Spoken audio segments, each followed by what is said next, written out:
সম্মানিত সুধী মন্ডলী, আমরা এখন আছি করমজলের ওয়াচ টাওয়ারে। এখান থেকে আমরা বেশ দেখতে পাচ্ছি চারদিকে কিছু মানুষ, রুপি বানরও দেখা যাচ্ছে, আর ওই যে শব্দ পাওয়া যাচ্ছে, আর ওখানে অনেক বানর আছে। সম্ভবত এই গাছের নিচেই। আচ্ছা, এগুলা কি গাছ ভাই? এই বড় ধরনের। এটা কি গাছ?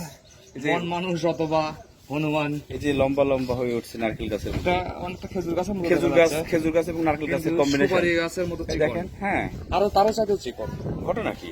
এই গাছগুলোর নাম কি? এটা নাম জানতে হবে। আছে করমজল ওয়াচ টাওয়ারে। এখান থেকে এই করমজলের ভিউটা নেওয়ার চেষ্টা করছি।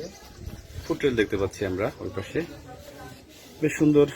এখানে অ্যাকচুয়ালি সুন্দরবনের ভ্রমণের প্রাথমিক কার্যক্রমটা এখান থেকে শুরু হয়, যদি আমরা সবশেষ ভ্রমণটা এই অংশটাই করছি, কারণ আমাদের ইয়ে ছিল অনেক দূরে, কটকা পর্যন্ত, আপনারা জানেন সেটা।